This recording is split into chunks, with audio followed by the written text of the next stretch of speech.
কামরুল ইসলাম সাহেবকে আজ বিদেশি ট্যুরিস্টদের মতো লাগছে।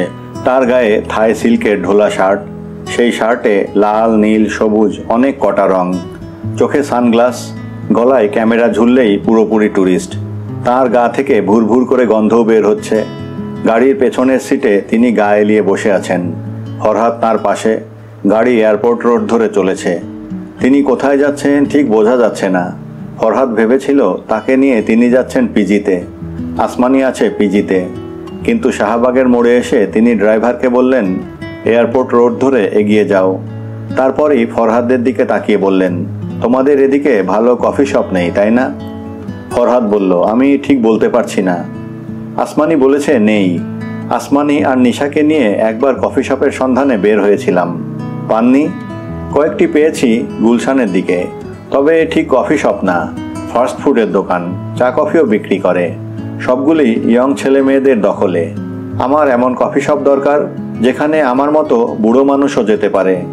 আমরা কি এখন কোনো কফি শপে যাচ্ছি?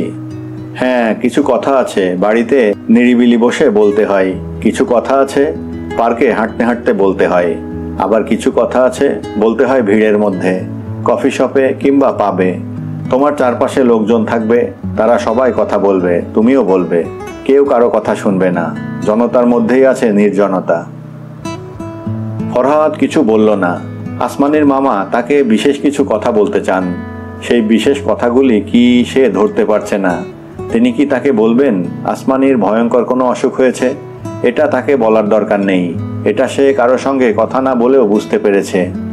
ফরহাদ, জি। তোমার দাদাজানের মৃত্যু শোক তোমরা কি সামলে উঠেছ?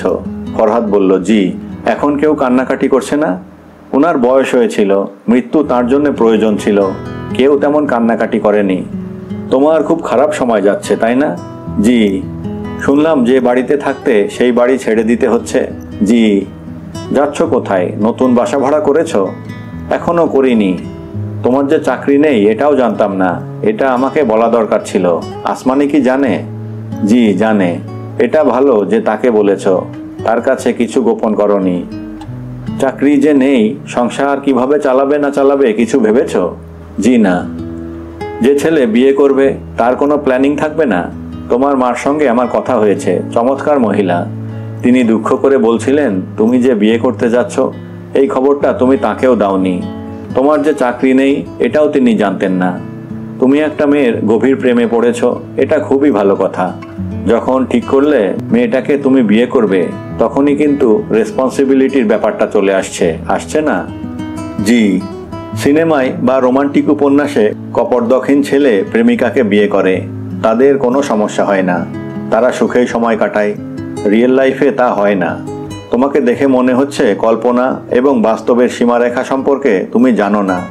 তুমি পুরোপুরি কল্পনাতেও বাস করছো না, আবার বাস্তবেও বাস করছো না, দুয়ের ঠিক মাঝামাঝি জায়গায় বাস করছো।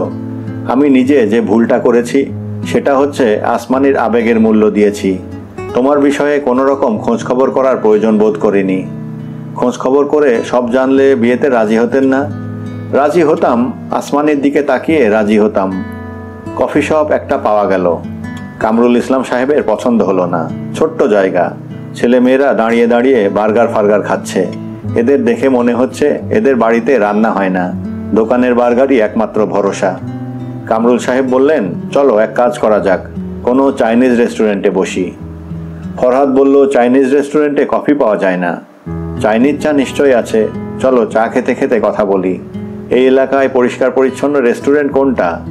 আমি বলতে পারবো না মামা, গুলশান বিত্তবান লোকদের এলাকা, আমি এদিকে আসি না। চলো খুঁজে বের করি, একটা পছন্দ না হলে আরেকটায় যাব। আসলে আজ আমার ঘুরতে ইচ্ছে করছে। কোনো কোনো দিন আসে যখন ঘরে থাকতে ইচ্ছা করে না, মনে হয় সারাদিন ঘুরি, তাই না? জি। আবার কোনো কোনো দিন আসে যখন ঘর থেকে বেরোতে ইচ্ছে করে না, কারো সঙ্গে কথা বলতে ইচ্ছে করে না, মনে হয় দরজা জানলা বন্ধ করে চুপচাপ শুয়ে থাকি। মানুষ হয়ে জন্মানোর অনেক যন্ত্রণা আছে, ঠিক বলছি না ফরহাদ? জি। আচ্ছা ধরো তোমাকে একটা চয়েস দেয়া হলো, তুমি মানুষ না হয়ে অন্য যে কোনো পশু পাখি কীটপতঙ্গ হয়ে জন্মাতে পারো, তুমি কি হতে চাইবে? কামরুল সাহেব তাকিয়ে আছেন। কালো চশমার কারণে তার চোখ দেখা যাচ্ছে না, তবে তিনি যে তীক্ষ্ণ দৃষ্টিতে তাকিয়ে আছেন তা বোঝা যাচ্ছে। ফরহাদ বুঝতে পারছে আসমানির মামা অস্থির বোধ করছেন। অস্থির মানুষ নিজের অস্থিরতা চারদিকে ছড়িয়ে দিতে চায়। এই অস্থিরতা কি আসমানির বিয়ে নিয়ে, নাকি আসমানির অসুখ নিয়ে? চাইনিজ রেস্টুরেন্টের নিরিবিলিতে তিনি ফরহাদকে কি জিজ্ঞেস করবেন? সে পরের জন্মে কি হয়ে জন্মাতে চায়? নাকি উনি বলবেন, আসমানির সঙ্গে তোমার বিয়ের ব্যাপারটা আপাতত স্থগিত, তুমি ভদ্র চাকরি জোগাড় করো, বউকে নিয়ে কোথায় তুলবে সেই ব্যবস্থা করো, তারপর দেখা যাবে। পছন্দের চাইনিজ রেস্টুরেন্ট একটা পাওয়া গেছে, এরা আবার কফিও বিক্রি করে। কামরুল সাহেব 2 কাপ এসপ্রেসো কফির অর্ডার দিলেন। ফরহাদের দিকে তাকিয়ে বললেন, তোমার সিগারেট খেতে ইচ্ছে করলে খাও, আমাকে গুরুজন হিসেবে সম্মান দেখাতে গিয়ে সিগারেট বন্ধ করে রাখার দরকার নেই। তোমার কাছে সিগারেট আছে? জি না। আচ্ছা, আমি আনিয়ে দিচ্ছি, আমার নিজেরও সিগারেট খেতে ইচ্ছে করছে। কামরুল সাহেব সিগারেট আনতে পাঠালেন। সব চাইনিজ রেস্টুরেন্ট অন্ধকার অন্ধকার থাকে, এটিও তাই। কামরুল ইসলাম এই অন্ধকারেও চোখ থেকে সানগ্লাস খোলেননি। ফরহাদ, জি।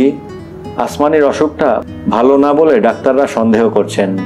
ও, আগেও একবার ডাক্তাররা এ জাতীয় সন্দেহ করেছিলেন।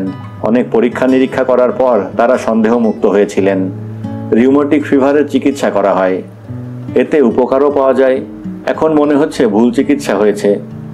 ভুল চিকিৎসার মাসুল খুব চড়া হয়, চড়া মাসুল দিতে হবে। ওর অসুখটা কি? এখনও জানি না, এখনও পরীক্ষা নিরীক্ষার পর্যায়ে আছে, নিশ্চিতভাবে জানা যায়নি। ডাক্তাররা কি সন্দেহ করছেন? ভয়ঙ্কর কিছু সন্দেহ করছেন। রেড ব্লাড সেল কাউন্ট অনেক বেশি হলেও এরা ঠিকমতো অক্সিজেন সাপ্লাই করতে পারছে না। নানান হাবিজাবি বলছে। ব্লাড ট্রান্সফিউশন করা হয়েছে, এতে ডাক্তাররা ভালো ফল পেয়েছেন। লোহিত রক্তকণিকার অসুখ, চিকিৎসা আছে?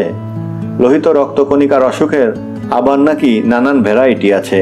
কিছু কিছু ভ্যারাইটির ভালো চিকিৎসা আছে, এমনও আছে যে বোন ম্যারো ট্রান্সপ্লান্ট করে রোগ পুরোপুরি সারানো যায়। বোন ম্যারো পাওয়াটাই সমস্যা। সমস্যা কেন?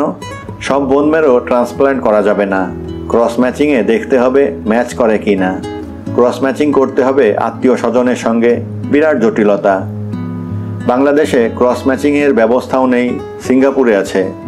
আসমানি কি তার অসুখের কথা জানে? না, তাকে বলা হয়েছে রিউম্যাটিক ফিভারের কথা। তোমাকে নিরিবিলিতে ডেকে আনার উদ্দেশ্যটা কি জানো? জি না। আসমানির অসুখের খবর দেওয়ার জন্য তোমাকে ডাকিনি। অসুখের খবর দেওয়ার জন্যে চাইনিজ রেস্টুরেন্টও লাগে না, এসপ্রেসো কফিও লাগে না। তোমাকে ডেকেছি এই কথাটা বলার জন্যে যে বিয়ের ব্যাপারটা তুমি আপাতত মাথা থেকে সরিয়ে দাও।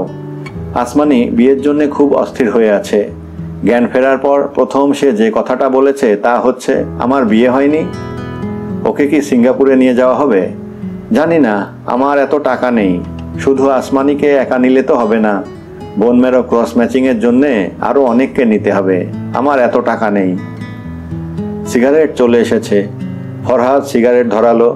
কামরুল ইসলাম সাহেব সিগারেট খেতে চেয়েছিলেন, কিন্তু তিনি প্যাকেটের দিকে হাত বাড়ালেন না। কফির কাপে চুমুক দিতে নড়ালেন। ফরহাদ, জি। চলো আসমানিকে দেখতে যাই। জি চলুন। কামরুল ইসলাম সাহেব উঠলেন না, বসে রইলেন। কফি শেষ হয়ে গেছে, তারপরেও তিনি শূন্য কাপে চুমুক দিচ্ছেন। ফরহাদ, জি। তুমি কিন্তু আমার একটা প্রশ্নের জবাব দাওনি। কোন প্রশ্ন? পরের জন্মে তুমি কি হয়ে জন্মাতে চাও? আসমানিকেও জিজ্ঞেস করেছিলাম, সে খুব অদ্ভুত উত্তর দিল। সে বলল। কামরুল ইসলাম সাহেব কথা শেষ না করে উঠে পড়লেন। ক্লান্ত ভঙ্গিতে বললেন, আমি হাসপাতালে যাব না, আমাকে বাসায় নামিয়ে রেখে তুমি যাও। আরেকটা কথা, আসমানের অসুখটা যে ভয়াবহ এই তথ্য অবশ্যই গোপন রাখবে। জি, রাখবো। আসমানি যখন ছোট ছিল তখন সে কিছু অদ্ভুত কাণ্ড করত, একটা তোমাকে বলি। ফরহাদ অদ্ভুত কাণ্ড শোনার জন্য অপেক্ষা করছে, কিন্তু কামরুল ইসলাম সাহেব চুপ করে গেছেন। মনে হয় অদ্ভুত কাণ্ডের গল্প করতে এখন তিনি আর উৎসাহ পাচ্ছেন না। বাবু সাহেব কেমন আছেন? হাসপাতালের বিছানায় বসে আসমানির চুল আঁচড়াচ্ছে, বেশ আয়োজন করে আঁচড়াচ্ছে। বিছানার ওপর স্ট্যান্ড লাগানো আয়না, নিজেকে দেখতে দেখতে চুল আঁচড়ানো। আসমানি মনে হয় সাজগোজও করেছে, চোখে কাজল, কপালে টিপ, পরনে শাড়িটাও নতুন। মনে হচ্ছে না সে হাসপাতালে আছে, মনে হচ্ছে সে নিজের বাড়িতেই বাস করছে। বিকেলে মহিলা সমিতিতে নাটক দেখতে যাবে, এটা তার প্রস্তুতি। বাবু সাহেব, আমার কথার জবাব দিচ্ছেন না কেন? কেমন আছেন? ভালো। আপনি কি কখনো লক্ষ্য করেছেন আমার চুল কত লম্বা? এখন লক্ষ্য করছি। দাঁড়িয়ে আছেন কেন? বসুন। ফরহাদ বসতে বসতে বলল, তুমি একা কেন? তুমি আমাকে দেখতে এসেছো, এই জন্যে ইচ্ছে করে একা হয়েছি। বাবা আর নিশা ছিলেন, তাদের জোর করে করে বাসায় পাঠিয়ে দিয়েছি। একজন আয়া ছিল, বসিরের মা, তাকে বলেছি বিকেলে আসতে। আশা করি তুমি বিকেল পর্যন্ত থাকবে। হ্যাঁ থাকবো, শুধু বিকাল পর্যন্ত না, যতক্ষণ আমাকে থাকতে দেয় ততক্ষণ থাকবো। রাতে চলে যাবে? রাতেও যেতে চাচ্ছি না। হাসপাতালের লোকজন যদি অনুমতি দেয় তাহলে তোমার ঘরের সামনের বারান্দায় যে টুলটা আছে সেই টুলে শুয়ে থাকবো। তুমি যতবার আমাকে ডাকবে ততবার আমি বাইরে থেকে জবাব দেব। আসমানি হেসে ফেলল, হাসতে হাসতে বলল, তুমি যেভাবে কথা বললে তাতে মনে হচ্ছে তুমি সুনীলের কোনো রোমান্টিক উপন্যাস থেকে উঠে এসেছো। আমি হচ্ছি নীরা, আমার অসুখ হয়েছে। নীরার অসুখ? নীরাকে? নীরা হলো সুনীলের চিরপ্রেমিকা। তোমার জন্য সিগারেট আনিয়ে রেখেছি, আমার সামনে বসে আরাম করে একটা সিগারেট খাও তো। হাসপাতালে রোগীর ঘরে বসে সিগারেট খাবো? হ্যাঁ খাবে, কারণ আমি ছোট্ট একটা পরীক্ষা করতে চাই। আমার শরীরটা আজ কত ভালো সেই পরীক্ষা। যদি দেখি সিগারেটের গন্ধ সহ্য হচ্ছে তাহলে বুঝবো শরীর বেশ ভালো। শরীর ভালো লাগছে? হ্যাঁ ভালো লাগছে। আমি গান জানলে গুনগুন করে গান গাইতাম। আমি অবশ্যই গান না জানলেও গুনগুন করে গাই। সবচেয়ে বেশি কোন গানটা গাই জানো? সবচেয়ে বেশি গাই, ভালোবেসে যদি সুখ নাহি তবে কেন মিছে এ ভালোবাসা। আচ্ছা, আমি কি খুব বকবক করছি? ফরহাদ সিগারেট ধরালো। সে তাকিয়ে আছে আসমানির দিকে। তাকে সামান্য রোগা লাগছে, চোখের কোণে কালি, সেই কালিও সামান্য। এছাড়া তার মধ্যে অসুস্থতার কোনো চিহ্ন নেই। আসমানি বিছানার মাঝখান থেকে সরে এক পাশে চলে গেল, দেয়ালে হেলান দিয়ে বসলো। হঠাৎ তাকে সামান্য ক্লান্ত মনে হচ্ছে। ফরহাদ বলল, সিগারেটের গন্ধটা কি সহ্য হচ্ছে? আসমানি বলল, না। ফেলে দি? না, ফেলবে না, তুমি সিগারেট খাচ্ছ দেখতে ভালো লাগছে। আচ্ছা শোনো, আমার উচিত ছিল তোমার দাদাজান বিষয়ে কথা বলা। তোমাদের বাড়িতে একজন মানুষ মারা গেছে, অথচ তা নিয়ে আমি কোনো কথা বলিনি। আসলে ইচ্ছে করে বলিনি। তোমার সঙ্গে অপ্রিয় কোনো প্রসঙ্গ নিয়ে কথা বলতে ইচ্ছে করে না। আমি সারা জীবন তোমার সঙ্গে সুখ নিয়ে কথা বলে যেতে চাই। ফরহাদ সিগারেট ফেলে দিল। আসমানি বলল, তোমাদের খুব দুঃসময় যাচ্ছে তাই না? ফরহাদ হ্যাঁ সূচক মাথা নাড়ল। আগের বাড়িটা কি তোমরা ছেড়ে দিয়েছ? আজ ছাড়ব। তোমরা উঠবে কোথায়? আমার একজন ছোট বোন আছে, জাহানারা, আপাতত তার বাড়িতে। তুমি কোনো রকম দুশ্চিন্তা করবে না, তোমার সব সমস্যার সমাধান হয়ে যাবে। কিভাবে? কিভাবে তা জানি না, কিন্তু হবে। If winter comes, can spring be far behind? Farhad হাসতে হাসতে বলল, সাহিত্যে অনেক সুন্দর সুন্দর কোটেশন আছে, কিন্তু পৃথিবীটা কোটেশনের মতো চলে না। পৃথিবী চলে তার নিজের নিয়মে। সেই নিয়মটা কি তাও আমরা ভালো মতো জানি না। প্লিজ দার্শনিকের মতো কথা বলবে না, অসহ্য লাগছে। আচ্ছা বলবো না। আমার বড় মামা কি আমাদের বিয়ের ব্যাপারে তোমাকে কিছু বলেছেন? না, আমার মনে হয় বলেছেন। তিনি এখন চান না যে বিয়েটা হোক। তিনি এখন বলছেন বিয়ে হবে আমার অসুখ সারলে। সেটাই তো ভালো। সেটা মোটেই ভালো না। অসুখ সারার জন্যে অপেক্ষা করলে আর আমার বিয়ে হবে না, কারণ আমার অসুখ সারবে না। সারবে না কেন? সারবে না কারণ অসুখটা ভয়ঙ্কর। যদিও সবাই আমাকে বলছে রিউমেটিক ফিভার, আমি জানি ব্যাপারটা কি, জেনেও ভান করছি জানি না। আমি প্রতিজ্ঞা করেছিলাম তোমার সঙ্গে ভান করব না, কাজেই সত্য কথা বললাম। ফরহাদ চুপ করে আছে। সে এখন আর আসমানির দিকে তাকাচ্ছে না, তাকিয়ে আছে খোলা দরজার দিকে। আসমানি বলল, এই তুমি অন্যদিকে তাকিয়ে আছো কেন? তুমি যতক্ষণ আমার সামনে থাকবে আমার দিকে তাকিয়ে থাকবে। ফরহাদ তাকালো। আসমানি বলল, এই তো ঠিক আছে, এখন মন দিয়ে আমার জরুরি কথাটা শোনো। আমার অসুখ যত ভয়ঙ্করই হোক, আমি একদিনের জন্য হলেও তোমাকে বিয়ে করতে চাই। মামা এই বিয়ে হতে দেবে না, কাজেই তুমি যা করবে তা হচ্ছে কাজী অফিসে ব্যবস্থা করে রাখবে। আমি গোপনে উপস্থিত হব। বিয়ে শেষ হলে হাসপাতালে ফিরে এসে হাসপাতালের বিছানায় শুয়ে থাকবো, ঠিক আছে? হ্যাঁ ঠিক আছে। আচ্ছা শোনো, পৃথিবীর সমস্ত প্রেমিক তার প্রেমিকার চুল হাত দিয়ে ছুঁয়ে দেখতে চাই। তুমি কখনো আমার চুল ছুঁয়ে দেখোনি। নাও চুলগুলি ছুঁয়ে দেখো, কারণ বেশি দিন আমার মাথায় চুল থাকবে না। যখন কেমোথেরাপি শুরু হবে সব চুল পড়ে যাবে। নাও চুলে হাত দাও। ফরহাদ চুল স্পর্শ করলো। আসমানি ছোট্ট করে নিঃশ্বাস ফেলে বলল, এখন তুমি চলে যাও। চলে যাব? হ্যাঁ, চলে যাবে। কারণ তোমাকে দেখে আমার খুব খারাপ লাগছে, কষ্ট হচ্ছে এবং কান্না পাচ্ছে। তুমি সারা জীবন আমার পাশে থাকবে না, ভাবতেও পারছি না। সত্যি সত্যি হয়তো কেঁদে ফেলবো। আমাকে কাঁদতে দেখে তুমি কাঁদবে। পুরুষ মানুষের কান্না খুব বিশ্রী। প্লিজ তুমি বিদেয় হও। ফরহাদ অবিশ্বাসী গলায় বলল, বিদেয় হব? হ্যাঁ, বিদেয় হবে। আর শোনো, আমাকে বিয়ে করতে হবে না। এতক্ষণ তোমার সঙ্গে ঠাট্টা করছিলাম।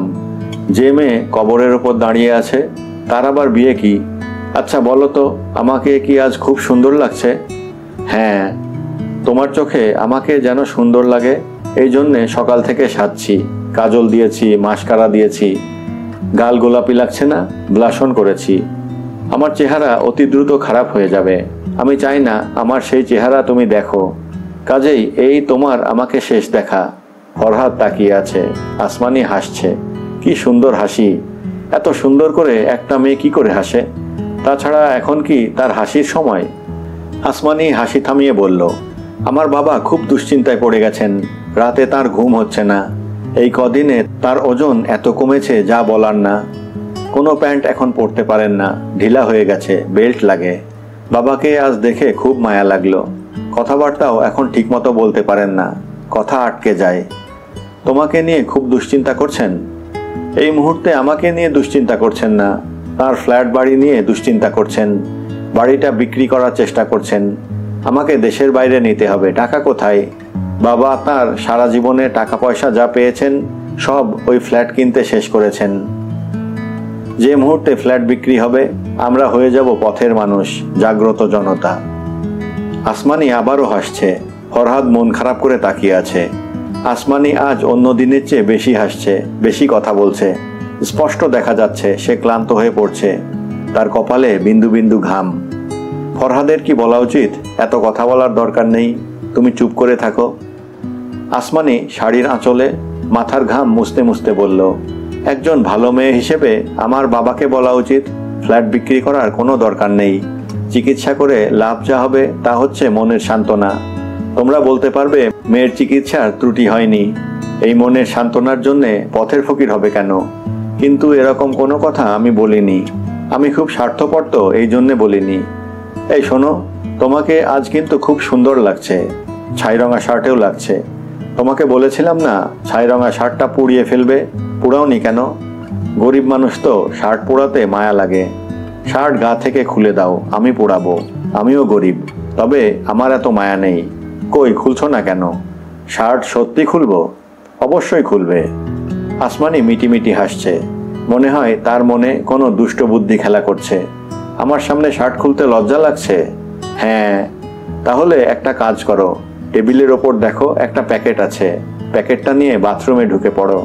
মনে নেই তোমার জন্য 7টা শার্ট কিনেছিলাম? কোন বারে কোন শার্ট পরবে কাগজে লিখে রেখেছি। আজ বুধবার। আজ তোমার কপালে হালকা সবুজ রঙের শার্ট। চিরুনিটা নিয়ে যাও, মাথা আঁচড়াবে। বাথরুম থেকে বের হয়ে আমার দিকে তাকিয়ে মিষ্টি করে হাসবে। তারপর স্ট্রেট দরজা দিয়ে চলে যাবে। তোমার সঙ্গে বকবক করে আমার মাথা ধরেছে এবং মাথা ঘুরছে। আমি শুয়ে থাকবো। তোমাকে একা ফেলে চলে যাব? হ্যাঁ, চলে যাবে। আমি একা থাকবো না। বাবার আসার সময় হয়ে গেছে। ও আরেকটা কথা, প্রতিটি শার্টের বুক পকেটে একটা করে চিঠি আছে। যেদিন যে শার্ট পরবে সেদিন চিঠিটাও পড়বে। আচ্ছা, আগামী 7 দিনে 7টা চিঠি পড়া হয়ে যাবে। ইন্টারেস্টিং না? আমি কি ভেবে রেখেছিলাম জানো? আমি ভেবে রেখেছিলাম সারা জীবন তোমাকে এরকম করে চিঠি লিখব। শার্ট গায়ে দিয়ে অফিসে যাচ্ছ, শার্টের বুক পকেটে একটা চিঠি। যত রাগ হোক, ঝগড়া হোক, তুমি চিঠি পাবেই। আচ্ছা শোনো, তুমি এখনো দাঁড়িয়ে আছো কেন? বললাম না আমার মাথা ঘুরছে। আমি শুয়ে থাকবো। আর শোনো, বাথরুম থেকে বের হয়ে যদি তুমি দেখো আমি ঘুমিয়ে পড়েছি, খবরদার আমার ঘুম ভাঙাবে না। রাতে ঘুমের ওষুধ খেয়েও আমার ঘুম হচ্ছে না। ডাক্তাররা বলেছেন ঘুমটা আমার জন্য খুবই দরকার। ফরহাদ শার্ট বদলে মাথার চুল আঁচড়ে বাথরুমের আয়নায় নিজেকে দেখার চেষ্টা করলো। হাসপাতালের সব আয়না হাসপাতালের রোগীদের মতোই অসুস্থ। আয়নায় স্পষ্ট কিছু দেখা যায় না। তারপরেও ফরহাদের মনে হলো সবুজ রঙের শার্টটাই তাকে খুব মানিয়েছে। বুধবারের শার্টের পকেটে শুধু যে চিঠি তাই না, একটা বল পয়েন্ট কলম। কলমটা কেন দিয়েছে কে জানে। চিঠিটা পড়তে ইচ্ছে করলেও এখন পড়া যাবে না, হাসপাতাল থেকে বের হয়ে পড়তে হবে। এখন পড়লে আসমানি বুঝে ফেলবে। এইসব ক্ষেত্রে আসমানির সিক্সথ সেন্স অত্যন্ত প্রবল। ফরহাদ বাথরুম থেকে বের হয়ে দেখল আসমানি ঘুমিয়ে পড়েছে, গভীর ঘুম, বড় বড় নিঃশ্বাস ফেলছে। তার ঘুম ভাঙানোর কোনো মানে হয় না। ফরহাদ হাসপাতালের বারান্দায় এসে দাঁড়ালো। নিশা এবং তার বাবাকে আসতে দেখা যাচ্ছে। নিশার হাতে একটা প্যাকেট, নিশার বাবার হাতে কিছু বইপত্র। তিনি দূর থেকে ক্রুদ্ধ দৃষ্টিতে ফরহাদের দিকে একবার তাকিয়েই চোখ ফিরিয়ে নিলেন। এটা ফরহাদের কল্পনাও হতে পারে। তার দিকে ক্রুদ্ধ দৃষ্টিতে তাকানোর এখন কিছু নেই। কেউ কাউকে দেখতে পায়নি, এমন ভাব করলে কেমন হয়? ফরহাদ উল্টো দিকে হাঁটা শুরু করতে পারে। মনে হয় এটাই সবচেয়ে ভালো বুদ্ধি। তাছাড়া আসমানের চিঠিটা পড়তে ইচ্ছে করছে। যত তাড়াতাড়ি হাসপাতালের বাইরে যাওয়া যাবে তত তাড়াতাড়ি চিঠিটা পড়া যাবে। ফরহাদ উল্টো দিকে হাঁটতে শুরু করলো। বারান্দার শেষ মাথায় নিশ্চয়ই সিঁড়ি বা লিফট আছে। তার পুরনো ছাই রঙের শার্টটা হাসপাতালে রয়ে গেছে। শার্ট দেখে নিশা এবং তার বাবা নিশ্চয়ই ভুরু কোঁচকাবেন। যার যা ইচ্ছে করুক, তাকে এই মুহূর্তে আসমানির চিঠি পড়তে হবে। চিঠি ব্যাপারটা খুব অদ্ভুত। যতক্ষণ পড়া না হয় ততক্ষণ আঁকিমুখি টানা সামান্য এক টুকরো কাগজ। পড়তে শুরু করলেই সে একজন রক্ত মাংসের মানুষ। মানুষের মতোই সে রাগ করে, অভিমান করে। বাবু সাহেব, প্রচণ্ড মাথা ধরা নিয়ে আপনার জন্য আজ চিঠি লিখলাম। সব মিলিয়ে 7টি চিঠি লেখা সহজ ব্যাপার না। শুধু এই চিঠিটাই সামান্য বড়, বাকি সবগুলি 1 লাইন 2 লাইনের। এই চিঠি লিখতে লিখতে আমি মজার একটা জিনিস ঠিক করি। মজার জিনিসটা হচ্ছে তোমার জন্য একটা পরিস্থিতি তৈরি করা, যাতে তুমি শার্ট গায়ে দিয়ে যখন বাথরুম থেকে বের হবে তখন দেখবে আমি ঘুমিয়ে। এই ঘুম আসল ঘুম না, নকল ঘুম, অভিনয় ঘুম। আমাকে ঘুমন্ত দেখে তুমি কি করো তাই আমার দেখার ইচ্ছে। আমার ধারণা তুমি আমার পাশে বসবে এবং খুব সাবধানে, যাতে আমার ঘুম না ভাঙে, কপালে হাত রাখবে, কিংবা মাথা নিচু করে ঝুঁকে এসে, থাক বাকিটা আর লিখলাম না, লজ্জা লাগছে। তুমি কি করবে তা নিয়ে আমি মনে মনে একটা বাজি ধরেছি, দেখি বাজিতে জিততে পারি কিনা। এই শোনো, আমি আর লিখতে পারছি না, প্রচণ্ড মাথার যন্ত্রণা হচ্ছে। অনেক কিছু লেখার ইচ্ছে ছিল। ভুল বললাম, অনেক কিছু না, একটা কথায় বারবার নানান ভঙ্গিতে লেখার ইচ্ছে, আই লাভ ইউ। তাও লিখতে পারছি না, শরীর বিদ্রোহ করছে। ভালোবাসাবাসির সঙ্গে শুধু মন না, এখন মনে হচ্ছে শরীরও জড়িত। তুমি ভালো থেকো। ইতি, তোমার আসমানি। ফরহাদ আকাশের দিকে তাকালো। কি সুন্দর ঝকঝকে নীল আকাশ। সোহরাওয়ার্দীর সামনের গাছগুলিকেও কি সুন্দর লাগছে। ফরহাদের আবার হাসপাতালে যেতে ইচ্ছে করছে। আসমানির বাবা যা ভাবার ভাবুক, সে আসমানির হাত ধরে বসে থাকবে। উপায় নেই, আজ তাদের বাড়ি ছাড়তে হবে। রিয়েল এস্টেট কোম্পানির লোকজন অপেক্ষা করছে। জাহানারা মায়ের জন্য দোতলার বড় একটা ঘর ছেড়ে দিয়েছে। ঘরে খাট আছে, ড্রেসিং টেবিল আছে, 2টো চেয়ার আছে, টেবিল আছে, মেঝেতে কার্পেটও আছে। কার্পেট পুরানো হলেও পরিষ্কার। ঘরের সঙ্গে অ্যাটাচড বাথরুম। জাহানারা বলল, এসি লাগানো ঘর তোমাকে দিতে পারতাম না, একটা ছিল, কিন্তু অ্যাটাচড বাথরুম নেই। বাবা রাতে 3-4 বার বাথরুমে যায়, এই জন্যে এই ঘর। ঘরের সঙ্গে বারান্দা আছে, বিকেলে বারান্দায় বসে চা খেতে পারবে। তোমার জামাইকে বলেছি সে তার অফিস থেকে একটা টিভি এনে লাগিয়ে দেবে। টিভির দরকার নেই। দরকার থাকবে না কেন, অবশ্যই দরকার আছে। মা শোনো, তুমি এমন মুখ কালো করে বসে আছো কেন? ঘর পছন্দ হয়নি? ঘর খুব সুন্দর, বারান্দাটাও সুন্দর, তাহলে মুখটা কালো কেন? গোষ্ঠী শুদ্ধ তোর এখানে থাকতে এসেছি ভাবতেই খারাপ লাগছে। মেয়ের বাড়িতে মা এসে থাকে না, তুমি তো আর সারা জীবনের জন্য থাকতে আসনি। তাও ঠিক, অল্প কিছুদিন থাকবো। তুই যা বাড়াবাড়ি করছিস এই জন্যেও খারাপ লাগছে। মঞ্জু বাড়ি ভাড়ার জন্যে যে রকম ছোটাছুটি করছে, হয়তো আজ সন্ধ্যাবেলাতেই এসে বলবে বাড়ি ঠিক হয়েছে চলো। ছেলের যে স্বভাব, যদি একবার বলে আজ চলো, আজই যেতে হবে। আগে বলুক, তারপর দেখা যাবে।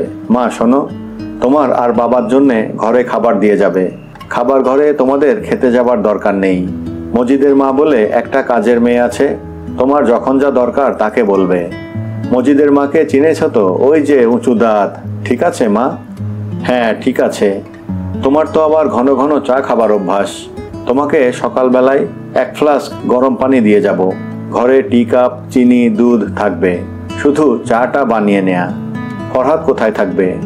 একতলায় ব্যবস্থা করেছি, বড় ভাইজান বলেছে সে থাকবে না। সে নাকি কোনো এক বন্ধুর সঙ্গে থাকবে। মঞ্জু ভাইয়ার সঙ্গে তো আমার দেখাই হয়নি, সে এখানে থাকবে কিনা তাও জানি না। বড় ভাইজানের ঘরে 2টা খাট আছে, তারা 2 জন থাকতে পারবে, কোনো সমস্যা হবে না।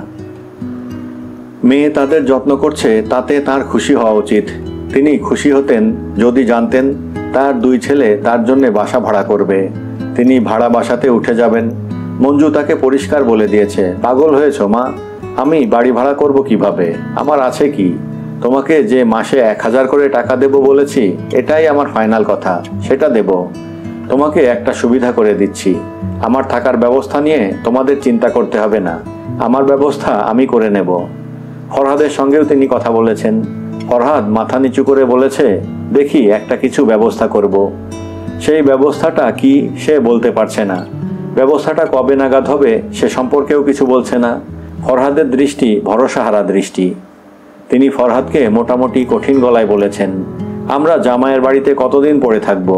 সহজ প্রশ্নের সহজ উত্তর দেওয়া উচিত, সেই সহজ উত্তরটা সে দিচ্ছে না। এমন ভাব করছে যেন মায়ের কথা সে শুনতে পাচ্ছে না। তুই কি আমাদের সঙ্গে থাকবি? ওহু, আমি নান্টু ভাইয়ের মেসে থাকবো। না, তুই অবশ্যই আমাদের সঙ্গে থাকবি। আমাদের কখন কি দরকার হয়, এ বাড়িতে কাকে কি বলবো? রাহেলা মনে প্রাণে চাচ্ছেন ছেলে তার সঙ্গে থাকুক। সঙ্গে থাকলেই অন্যের বাড়িতে থাকার অপমানটা গায়ে লাগবে, তখন একটা কিছু ব্যবস্থা করার জন্য উঠে পড়ে লাগবে। রাহেলার মনে ক্ষীণ ভয় ঢুকে গেছে, তার 2 ছেলে কোনো ব্যবস্থাই শেষ পর্যন্ত করবে না। বাকি জীবনটা তার কাটবে জামাইয়ের অন্ন খেয়ে। অতি দ্রুত তিনি কাজের বুয়ার স্তরে নেমে যাবেন। ফরহাদের বাবা হয়ে যাবে বিনা বেতনের মালি। বাড়ির সামনে মাটি কুপিয়ে গাছ পুঁতবে, ঝাঁঝরি দিয়ে সকাল বিকাল গাছে পানি দেবে। জামাইয়ের গাড়ি এসে থামলে দৌড়ে গিয়ে গাড়ির দরজা খুলে দেবে। নিজের অসহায় অবস্থা নিয়ে কারো সঙ্গে আলাপ করবেন সে উপায় নেই। আগে যাবতীয় সমস্যা নিয়ে মেয়ের সঙ্গে কথা বলতেন, এখনকার সমস্যাটা তিনি কিছুতেই মেয়েকে জানতে দিতে চান না। স্বামীর সঙ্গে আলাপ করার প্রশ্নই ওঠে না। লোকটার মাথা পুরোপুরি নষ্ট হয়ে গেছে বলে তার ধারণা। কথাবার্তার কোনো ঠিক নেই, কখন কি বলছে, কেন বলছে তাও জানে না। জাহানারা শাশুড়ি যখন বললেন, বেয়াই সাহেব কেমন আছেন, তার উত্তরে সে হড়বড় করে বলল, গাছের কথা বলছেন? সব তুলে ফেলেছে, জায়গা পরিষ্কার। কে বলবে 2 দিন আগে কত গাছ ছিল, কত ধরনের গাছ ছিল। 5টা লবঙ্গ চারা লাগিয়েছিলাম, তার মধ্যে 4টা বেঁচেছে। আর 1টা বছর পার করতে পারলে গাছের লবঙ্গ খাওয়াতাম। জাহানারা শাশুড়ি বললেন, গাছের কথা না বেয়াই সাহেব, আপনার কথা জানতে চাচ্ছি। ফরহাদের বাবা হতভম্ব হয়ে বলল, আমার কি কথা? আপনি আছেন কেমন, শরীরটা কেমন? ফরহাদের বাবা এমনভাবে চারিদিকে দেখতে লাগলো যেন এমন অদ্ভুত প্রশ্ন জীবনে কেউ তাকে করেনি। রাহেলা বললেন, বেয়ান সাহেব, ওনাকে কিছু জিজ্ঞেস করা না করা অর্থহীন। গাছ বিষয়ে কোনো প্রশ্ন থাকলে করেন, জবাব দেবে, অন্য কোনো প্রশ্নের জবাব দেবে না। আপনার বেয়াই সাহেবের আমার সঙ্গে বিয়ে না হয়ে একটা কাঁঠাল গাছের সঙ্গে বিয়ে হলে তার জীবনটা সুখে কাটত। এই কথায় জাহানারা শাশুড়ি খুবই আনন্দ পেলেন। হেসে ভেঙে পড়ার মতো অবস্থা। হাসতে হাসতে বললেন, বেয়ান তো বড়ই রসিক। বেয়ান যে এত রসিক তা তো জানতাম না। রাহেলা মোটেই রসিক না, রস করার মতো মনের অবস্থা তার না। এ বাড়িতে পা দেওয়ার পর তাকে নানা ধরনের মিথ্যা কথা বলতে হচ্ছে। যেমন জাহানারা শাশুড়িকে বললেন, আমার 2 ছেলে, বুঝলেন বিয়ান সাহেব, বাস্তব বুদ্ধি বলে কিছু নেই। কতবার বললাম রহমাতুল্লাহর জায়গাটা কিনে রাখ, দেশের বাড়ির জমি জমা তো কোনো কাজে আসবে না, 7 ভূতে লুটে পুটে খাবে, সেই সব বিক্রি করে এই জায়গাটা কিনে ফেল। ঢাকায় বাস করছিস, ঠিকানা লাগবে না। 2 ভাই বলে বাদ দাও, বাদ দিয়ে অবস্থাটা তো দেখছেন, একেবারে রাস্তায়। জাহানারা শাশুড়ি বললেন, কি বলেন বেয়ান সাহেব, রাস্তায় হবেন কেন, আমরা আছি কি জন্যে? সেটা তো ঠিকই, ছোট ছেলে আমাকে কি বলে শুনেন। সে বলে, মা, মাসের এই ভাঙতি কিছুদিনের জন্য তো আর বাড়ি খুঁজে পাওয়া যাবে না, হোটেলের একটা ঘর ভাড়া করে দিচ্ছি, তোমরা 2 বুড়ো বুড়ি হোটেলে থাকো। ও আল্লাহ, আমার বড় ছেলেরও দেখি তাতে সায় আছে, সেও বলল এটাই ভালো, হোটেলে থাকার অনেক মজা, চলো আমরা বাকি জীবন হোটেলে কাটিয়ে দিই। আমি তখন দিলাম ধমক, বললাম, তোরা আমাকে আমার মেয়ের কাছে নিয়ে নিজেরা হোটেল ভাড়া করে থাক, সঙ্গে অবশ্যই তোর বাবাকেও নিবি, সে হোটেলের টবের গাছে পানি দেবে। জাহানারা শাশুড়ি বললেন, বেয়ান সাহেব, আপনি এত মজা করে কথা বলেন, আপনার এই গুণের কথা তো আগে জানতাম না। আপনার ছেলেরা বাড়ি ভাড়া করলেও আপনি থাকবেন আমার সঙ্গে। আমরা দুই বুড়ি পান জর্দা খাবো, গল্প করব, টিভিতে হিন্দি ছবি দেখব। বেয়ান, আপনি হিন্দি বুঝেন তো? রাহেলা জাহানারা শাশুড়ির কথায় স্বস্তি পেলেন। যাক, বুড়ি তার মিথ্যা কথাগুলি বিশ্বাস করছে। এ জাতীয় মিথ্যা কথা জাহানারাকে বলা যাবে না। এই মেয়ের অনেক বুদ্ধি, মিথ্যা বললেই ধরা পড়তে হবে। তার ধারণা, জাহানারাকে যখন বলেছেন মঞ্জু বাড়ি ভাড়া করার জন্য ছুটাছুটি করছে, তখন মেয়ে বুঝে ফেলেছে মা মিথ্যে কথা বলছে। তবে তিনি তার মেয়ের উপর সন্তুষ্ট, খুবই সন্তুষ্ট।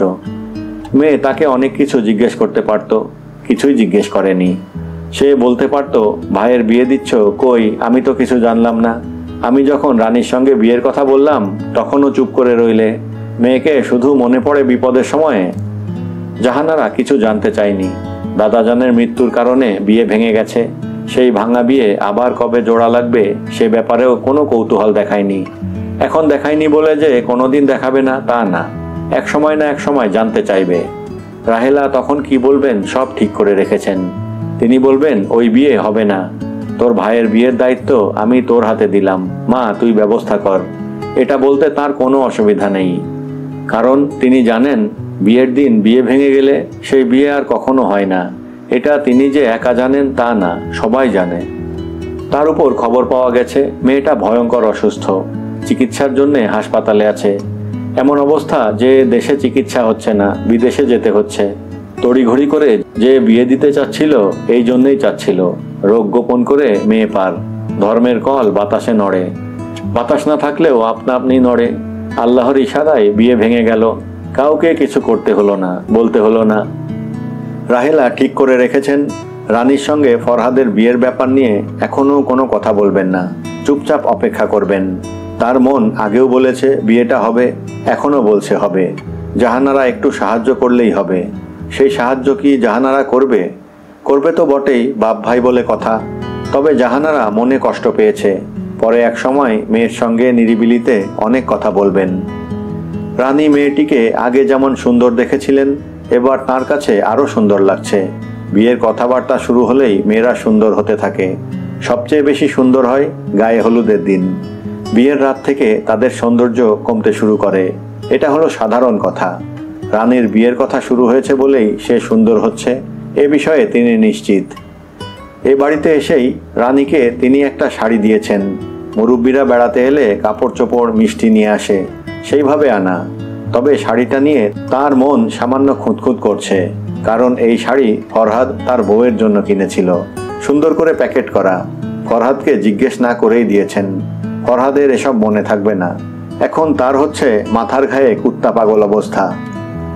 রানী শাড়ির প্যাকেট হাতে নিয়ে অবাক হয়ে বলল, শাড়ি কেন? তিনি মধুর ভঙ্গিতে বললেন, তোমাকে কখনো কিছু দেয়া হয় না, কিছু দিতে ইচ্ছে করে। ফরহাদকে বললাম একটা শাড়ি কিনে দিতে, সে নিজেই পছন্দ করে কিনেছে। বুঝতে পারছি না তোমার পছন্দ হবে কিনা। রানী লজ্জিত ভঙ্গিতে বলল, নতুন শাড়ি পরতে আমার সব সময় ভালো লাগে। রাহেলা বললেন, শাড়ি হাতে নিয়ে বোঝা যায় না সুন্দর না অসুন্দর। শাড়ি সুন্দর শরীরে। শাড়িটা পরে আসো মা, লাল ব্লাউজ আছে না? লাল ব্লাউজ যে কোনো শাড়ির সঙ্গে মানায়। লাল ব্লাউজ দিয়ে শাড়িটা পরো, দেখি তোমাকে মানায় কিনা। রানী হ্যাঁ সূচক মাথা নেড়ে লজ্জিত এবং আনন্দিত ভঙ্গিতে বের হয়ে গেল। রাহেলা মেয়েটাকে শাড়ি পরে আসতে বলেছেন, কারণ নতুন শাড়ি পরলেই সবাই জানতে চাইবে শাড়িটা কোত্থেকে এসেছে। এটা সবার জানা দরকার, কেউ যেন মনে না করে তিনি আশ্রিতা হিসেবে মেয়ের বাড়িতে উঠেছেন। এতে তার যেমন অপমান, তার মেয়েরও অপমান।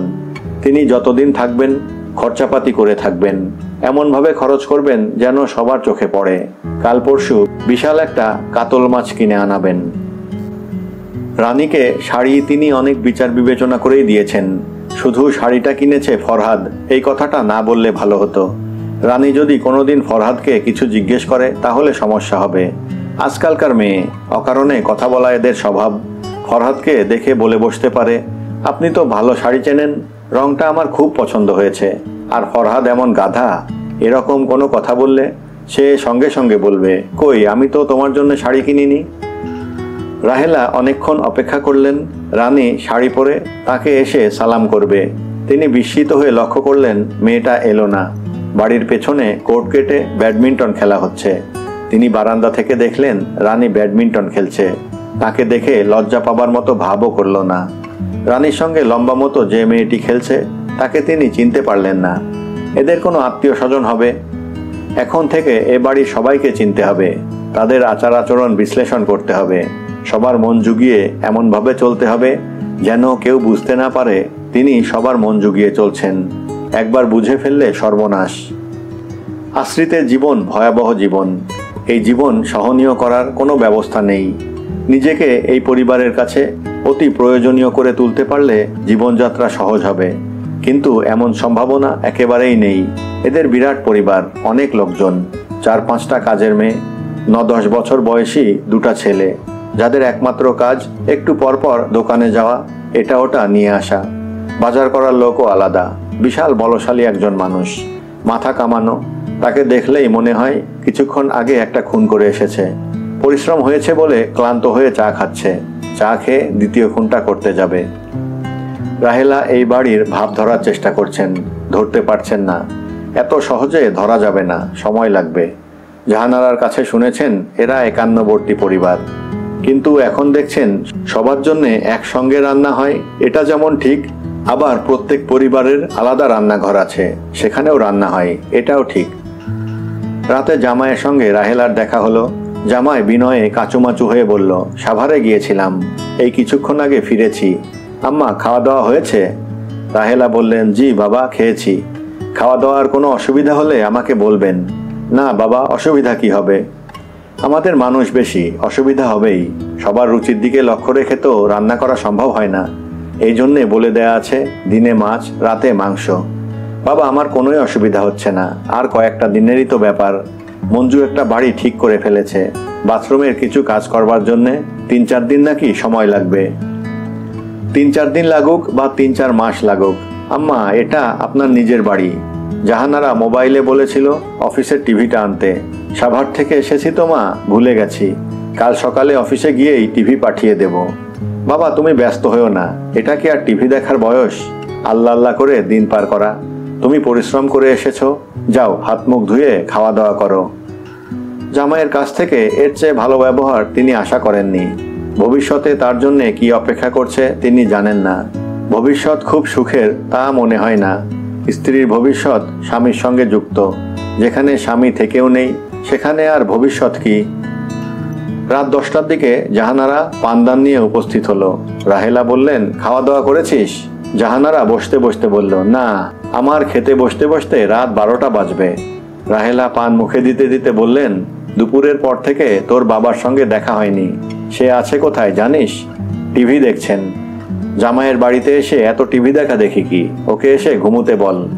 একতলায় ভাইয়াদের জন্য যে ঘর রেখেছি, বাবা বলেছেন সেখানে থাকবেন। রাহেলা আঁতকে উঠে বললেন, কি সর্বনাশের কথা, লোকজন কি বলবে? আমি এক ঘরে, সে এক ঘরে। বুড়োকে এক্ষুনি আসতে বল, তোর বাবা বড় যন্ত্রণা করছে। জাহানারা শান্ত গলায় বলল, বাবা যেখানে থাকতে চাচ্ছেন সেখানে থাকুন। লোকজন কি বলবে এটা নিয়ে তোমাকে এত মাথা ঘামাতে হবে না। এ বাড়ির লোকজন এত মাথা ঘামায় না। তাই বলে স্বামী স্ত্রী আলাদা ঘুমোচ্ছে এটা চোখে পড়বে না? সবার চোখে পড়বে। কার চোখে কি পড়ছে এটা নিয়ে এত মাথা ঘামাচ্ছ কেন? তুমি থাকো তোমার মতো। রাহেলা বললেন, তুই এত রাগি রাগি গলায় কথা বলছিস কেন? ঘটনা কি? এ বাড়িতে পা দেবার পর থেকে তুমি ক্রমাগত মিথ্যে বলে যাচ্ছ, এই জন্যে রাগ লাগছে। কোন মিথ্যে বললাম? এই যে বলছো বাড়ি ভাড়া হয়েছে, বাথরুম ঠিক হয়নি বলে যেতে পারছো না, ভাইয়ারা তোমাদের হোটেল রুম ভাড়া করে দিতে চাচ্ছিল। আসল ব্যাপার তো আমি জানি। ভাইয়ার সঙ্গে কথা হয়েছে। যেখানে তার চাকরি পর্যন্ত নেই সেখানে উদ্ভট কথাবার্তা বলার দরকার কি? তার উপর হুট করে তুমি রানীকে শাড়ি কিনে দিলে কেন? আমার তো মনে হয় এই শাড়িও তুমি নিজে কেননি। ভাইয়া তার বিয়ের জন্যে যে কটা শাড়ি কিনেছিল তার একটা দিয়ে দিয়েছ। যদি দিয়েও থাকি তাতে দোষের কি? দোষ আছে। যখন তোমাকে বলেছিলাম রানীর সঙ্গে ভাইয়ার বিয়ের ব্যবস্থা করে দাও, তখন পা ভারী হয়ে গিয়েছিল। এক পরিবারে বিয়ে, নতুন আত্মীয় হবে না, কত রকম কথা। আর যখন দেখছো 7 হাত পানির নিচে চলে গেছে, তখন রাতারাতি শাড়ি। শাড়িটা আমি আদর করে দিয়েছি, বিয়ের ব্যাপার আমার মাথার মধ্যে নেই। আদর করে তুমি কিছু দাওনি, এত আদর তোমার মধ্যে নেই মা। তোমার মাথায় সব সময় নানান রকম পরিকল্পনা থাকে। এখানে আমাকে না জানিয়ে কোনো পরিকল্পনা করবে না। রানীর সঙ্গে ভাইয়ার বিয়ে নিয়ে কোনো কথা বলবে না। তার বিয়ের মোটামুটি পাকা কথা হয়ে গেছে। এই বৃহস্পতিবারের পরের বৃহস্পতিবারে পানচিনি হবে। ছেলে ব্যাংকার, মেয়ে দেখে পছন্দ করে গেছে। রাহেলা ক্ষীণস্বরে বললেন, ফরহাদের ব্যাপারে তাদের আর আগ্রহ নেই? জাহানারা বিরক্ত গলায় বলল, তোমার যত বয়স হচ্ছে ততই কি বুদ্ধিশুদ্ধি কমে যাচ্ছে?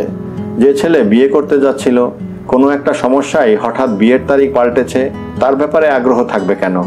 বাজারে কি ছেলে কম পড়েছে? ফরহাদের বিয়েটা তো আর হচ্ছে না। ওই প্রসঙ্গ নিয়ে আমি তোমার সঙ্গে আর কথা বলতে চাচ্ছি না। তুমি এখন এসো আমার সঙ্গে। কোথায় যাব? আমার শাশুড়ি তোমাকে ডাকছেন। এত রাতে কি ব্যাপার? এ বাড়ির লোকজন কেউ রাত 1টার আগে ঘুমোতে যায় না। কাজেই তাদের হিসাবে রাত বেশি হয়নি। আমার শাশুড়ির কাছে প্রতি বৃহস্পতিবার রাতে আক্তারি খানম নামে এক মহিলা আসেন। তিনি ধর্ম নিয়ে কথা টথা বলেন, জিগির করেন। আমার শাশুড়ি এই মহিলার খুব ভক্ত। আমি তো ঘুমের ওষুধ খেয়ে ফেলেছি। বেশিক্ষণ থাকার দরকার নেই। ওনার সঙ্গে দেখা করে চলে এসো। রাহেলা বিছানা থেকে উঠতে উঠতে কোমল গলায় বললেন, তুই আমার ওপর এত রেগে আছিস কেন রে মা? ভুল ত্রুটি আমার আছে, বয়স হয়েছে, ভুল ত্রুটি হবে না? জাহানারা ক্লান্ত গলায় বলল, আমি মোটেও রেগে নেই। তোমাদের অবস্থা দেখে খারাপ লাগছে। তোমরা কোন অবস্থায় পৌঁছেছ সেই সম্পর্কে তোমাদের কোনো ধারণাও নেই। দিব্যি বড় বড় কথা বলে বেড়াচ্ছ। বাবা মহাসুখে টিভিতে ছায়াছবির গানের অনুষ্ঠান দেখছেন। তোর বাবার কথা ভিন্ন, ওর মাথারই ঠিক নেই। মাথা তোমাদের কারোরই ঠিক নেই মা। জাহানারা মাকে তার শাশুড়ির ঘরে পৌঁছে দিয়ে বাবার সন্ধানে গেল। জোবেদ আলী টিভির অনুষ্ঠান শেষ করে ঘুমোতে এসেছেন। তার মন আজ সামান্য ভালো। ঘুমোবার জন্যে একা একটা ঘর পেয়েছেন। নিশ্চিন্ত মনে বিছানায় শুয়ে শুয়ে সিগারেট খাওয়া যাবে, কারো কিছু বলার থাকবে না। অনেকদিন পর টিভি দেখলেন, ভালো লাগলো। এ বাড়ির লোকজনদেরও তার পছন্দ হয়েছে। সবাই বেশ হাসি খুশি। গাছপালা বিষয়ে যার সঙ্গেই তিনি কথা বলেছেন সেই মন দিয়ে শুনেছে। একজন তো বলেই ফেলল, চাচা আপনি ওই জাপানি গাছের একটা চারা এনে দিন তো, টবে লাগাবো। টবে হয়তো। কথাটা যে বলেছে তাকে তিনি চেনেন না, তবে যেই বলুক সে জাহানারা শ্বশুর বাড়ির। কাজেই তার কথার মর্যাদা রক্ষার জন্যে একটা চারা কাল সকালেই আনতে হবে। চারার দাম বাবদ তার কাছ থেকে টাকা চাওয়া যাবে না। কিন্তু তার নিজের হাত একেবারেই খালি। মঞ্জু বা ফরহাদের কাছে যে টাকা চাইবেন সে উপায় নেই। তারা কোথায় থাকে তিনি জানেন না। এটা একটা ভুল হয়েছে। এরা কে কোথায় থাকে তা জেনে আসা দরকার ছিল। কখন কি প্রয়োজন পড়ে।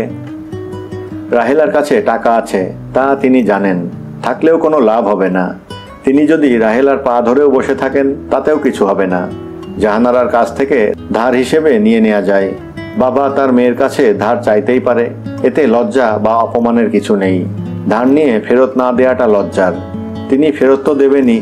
ফরহাদের সঙ্গে যেদিন দেখা হবে তার পরদিনই ফেরত দেবেন। বাবা পান খাবে? জোবেদ আলী আনন্দিত চোখে মেয়েকে দেখলেন। তিনি পান খান না, তারপরেও আগ্রহের সঙ্গে পান নিতে নিতে বললেন, মা শোন, আমাকে সামান্য কিছু টাকা ধার দিতে পারবি? কত টাকা? 250। চারা কিনবো, 200 টাকা দাম। টবের মাটি তৈরির কিছু খরচ আছে। কয়েক পদে সার দিতে হবে, পটাশ, ইউরিয়া। কেমিক্যাল পটাশ দেব না, হাড়ের গুঁড়া পাওয়া যায় তাই দেব। নার্সারিতে আসা যাওয়ার রিক্সা ভাড়া আছে, সেটা ধরছি না, কারণ আমি রিক্সায় উঠি না বললেই হয়, হাঁটি। এতে টাকা বাঁচে, আবার ব্যায়ামও হয়। আমার যে বয়স, এতে ব্যায়ামটা খুবই দরকার। এই বয়সে কুস্তির আখড়ায় ভর্তি হওয়া তো সম্ভব না, হাঁটাহাঁটিটা সম্ভব, সেটাই করি। জাহানারা বিস্মিত হয়ে বাবাকে দেখছে। তার কাছে মনে হচ্ছে মা যে একটু আগে বলেছেন মানুষটার মাথা পুরোপুরি নষ্ট হয়ে গেছে, সেটা খুবই সত্যি। বাবা টাকাটা কি তোমার এখনই দরকার? না এখন দরকার নেই, সকালে দিলেও হবে। আর মা শোন, আরেকটা কথা, জামাইয়ের সঙ্গে আলাপ করে দেখিস তো। তাদের এত বড় বাড়ি, পেছনে এত জায়গা খামাখা পড়ে আছে। তুমি বাগান করবে? কোনো অসুবিধে নেই। আমার একটা কোদাল লাগবে, একটা খুরপাই, পানি দেওয়ার জন্য ঝাঁঝরি। দামটা হিসেব করি, একটা কোদাল 100 টাকা, খুরপাই 25, ঝাঁঝরি 100। মাত্র 200-250 টাকার মামলা। চারা কিনতে হবে, সেটার খরচ আলাদা। নার্সারিওয়ালাদের সঙ্গে আমার পরিচয় আছে, নামমাত্র মূল্যে চারা এনে দেব। বাড়ির সামনে ফুলের বাগান, পেছনে ফলের। তবে বাড়ির সামনে কিছু নারকেল গাছ লাগিয়ে দেব। এই ধর 50টা নারকেল গাছ। নিউ নেশন নার্সারিতে কেরালা থেকে নারকেল চারা এসেছে। গাছ বেশি বড় হয় না, তবে 2 বছর পর ফল দেবে। বছরে এক একটা গাছ থেকে তুই কম করে হলেও 200 নারকেল পাবি। এক একটা নারকেল 50 টাকা করে ধরলে কত হয়? চট করে হিসেব করে বলতো। 200 গুণন 50 কত হয়? আজকাল আর বড় বড় হিসাব কাগজ কলম ছাড়া করতে পারি না। জোবেদ আলী উত্তরের জন্য অপেক্ষা করছেন।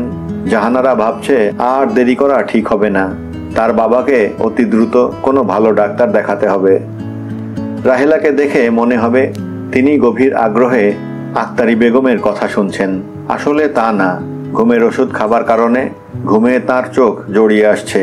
তিনি চেষ্টা করছেন জেগে থাকতে। যে ঘরে বসেছেন সেই ঘরের দরজা জানালা বন্ধ, আগরবাতি জ্বলছে। আগরবাতির ধোঁয়ায় দম বন্ধ হয়ে আসছে। জাহানারা শাশুড়ি আবার ঘরে ঢোকা মাত্র হাতের চেটোই আতর ঘষে নিয়েছেন। আতরের কড়া গন্ধে শরীর যেন কেমন করছে।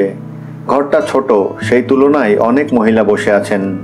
শুধু যে এ বাড়ির মহিলারাই আছেন তা না, মনে হয় বাইরে থেকেও কেউ কেউ এসেছেন। আক্তারি বেগম মহিলাদের মধ্যে বসে থাকলেও বোরকা পরে আছেন। কালো বোরকার ভেতর থেকে শুধু তার চোখ দেখা যাচ্ছে। চোখ দুটো বড় বড় এবং শান্ত। তিনি মিষ্টি গলায় কবরের আযাবের কথা বলছেন। কবরে বেনামাজির কি শাস্তি হবে তার বর্ণনা। কবরে বেনামাজির শাস্তি কি জানেন? সুজা আকরার সঙ্গে বেনামাজির দেখা হবে কবরে। সুজা আকরাকে জানেন? সুজা আকরা একটা সাপের নাম, অজগর সাপ। সেই সাপ মানুষের মতো কথা বলবে।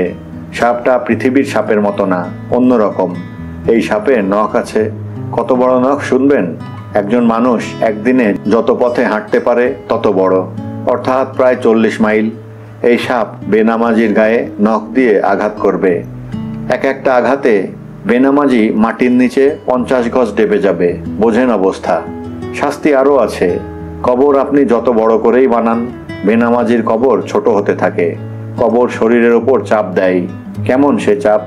এমন চাপ যে পাঁজরের বাম দিকের হাড় চলে আসে ডান দিকে, আর ডান দিকের হাড় চলে যায় বাম দিকে।